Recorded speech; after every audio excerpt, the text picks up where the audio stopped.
మన పొరుగు దేశాలు మన శత్రువులతో చేతులు కలుపుతున్నా, మనకి విసిగిస్తున్నా, వాళ్ళ వల్ల కష్టాలు వచ్చినా నష్టాలు వచ్చినా వాళ్ళని ఆదుకోవడం మాత్రం మన ధర్మం, మన బాధ్యత అనుకుంటాం.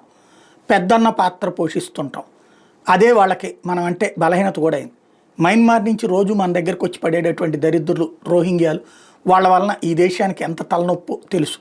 అయితే అలాగని మయన్మార్తో మనం శత్రుత్వం పెట్టుకో. ఈవెన్ అక్కడ మయన్మార్లో ప్రజల చేత ఎన్నికైన ఆంగ్ సాన్ సూచీ ప్రభుత్వాన్ని తీసుకెళ్లి ఆమెని అరెస్ట్ చేసి జైల్లో పడేసి ప్రభుత్వాన్ని రద్దు చేసి సైనిక పాలకులు వెళ్తున్నారు. బంగ్లాదేశ్లోనూ ప్రజల చేత ఎన్నికైన ప్రభుత్వాన్ని కూల్చేసినటువంటి దరిద్రమే ఇప్పుడు అక్కడ వెళ్తుంది. కానీ మనం దూరం చేసుకోలేం కదా, మామూలుగా మాట్లాడుతుంటాం. ఇక్కడ బర్మాలో జరుగుతున్నటువంటి, అంటే మయన్మారే బర్మా కాబట్టి, కలదాన్ ప్రాజెక్ట్ భారతదేశం మయన్మార్తో అప్పట్లో కుదుర్చుకున్న ఒప్పందం ఆంగ్ సాన్ సూచీ ఉన్నప్పుడు, అది ఆమె దిగిపోయిందని ఆపలేదు. ఎందుకంటే ఆ ప్రజల మీద మనకుండే గౌరవం. 2027 నాటికి ఆపరేషన్లోకి రాబోతుంది ఈ ప్రాజెక్టు. ఇది ఐజ్వాల్ మిజోరాం, అంటే భారతదేశంలో ఉన్నటువంటి మిజోరాంకి సంబంధించినటువంటి రాజధాని ఐజ్వాల్ దగ్గర నుండి దగ్గర అవుతుంది.